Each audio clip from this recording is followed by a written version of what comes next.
qui était quand même très très curieux, c'est qu'il y avait eu beaucoup de rumeurs de viol qui avaient émergé en 2011. Pendant la Révolution, on disait que les troupes kadhafistes avaient fait le siège des villes révolutionnaires et avaient violé. Et puis, personne n'a jamais pu démontrer, même ne serait-ce que le viol en réalité. Je ne parle même pas du système.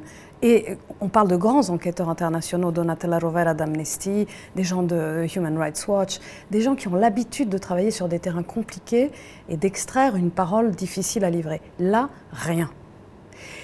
Et ce rien m'a intriguée. Et je ne peux pas dire mieux que ça. C'est-à-dire, je ne croyais pas une seconde qu'il n'y avait pas eu du viol dans cette guerre. Au moment où moi je commence l'enquête, la Libye est un trou noir. Personne ne s'y intéresse, on est encore vraiment sur la Syrie. Et surtout, personne ne peut y aller. Puisqu'il y a maintenant des règles très très strictes dans les organisations internationales qui empêchent aux enquêteurs de se rendre sur le terrain. Donc, j'ai imaginé une méthode tout à fait peu académique. Je me suis dit, qu'est-ce qu'une victime de violences sexuelles, mais même de torture, à quoi elle aimerait accéder ? Dans un pays aussi conservateur que la Libye, où on ne se confie même pas à ses proches quand on a vécu l'irréparable, quand on a été souillé de la sorte, évidemment, on n'a pas accès à un médecin, on n'a pas accès à un gynécologue et on n'a pas accès à un psychologue, encore moins, bien sûr. Donc la parole ne peut pas se délier. Elle ne peut pas se délier. Alors j'ai envoyé sous le manteau un manuel de sophrologie où il y avait des techniques de respiration simples, mais qui permettaient au moins de calmer les angoisses, les nausées, les insomnies.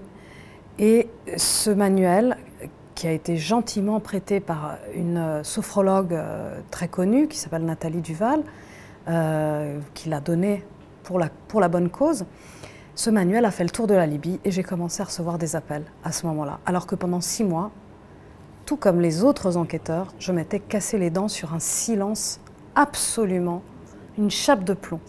C'était impossible à briser. Céline Bardet, enquêtrice criminelle internationale, est intervenue à ce moment-là parce que c'était trop pour une simple documentariste, journaliste. Le système était trop énorme, même mon propre cerveau n'arrivait pas à se faire à l'idée que c'était bien ça qu'on était en train de découvrir. C'était inimaginable de voir des gens sortir titubants des Libyens, violés par d'autres Libyens pendant si longtemps. Mais c'était ça qui était en train de se passer. Et donc Céline a accompagné les militants des droits de l'homme pendant plusieurs mois pour essayer de rassembler et mettre de l'ordre dans leurs preuves et surtout pour arriver au bout des témoignages, chose qu'ils n'arrivaient pas à faire auparavant. Et ces hommes ont accepté de témoigner à visage découvert, ce qui quand même pour donc Emad Erega et Ramadan Alamani sont 2 personnes extrêmement courageuses. L'un est un ancien juge de Benghazi et l'autre est un militant des droits de l'homme de l'ethnie Tawarga. Ils sont amis et ils ont enquêté sur des cas sur lesquels de très très rares personnes enquêtent.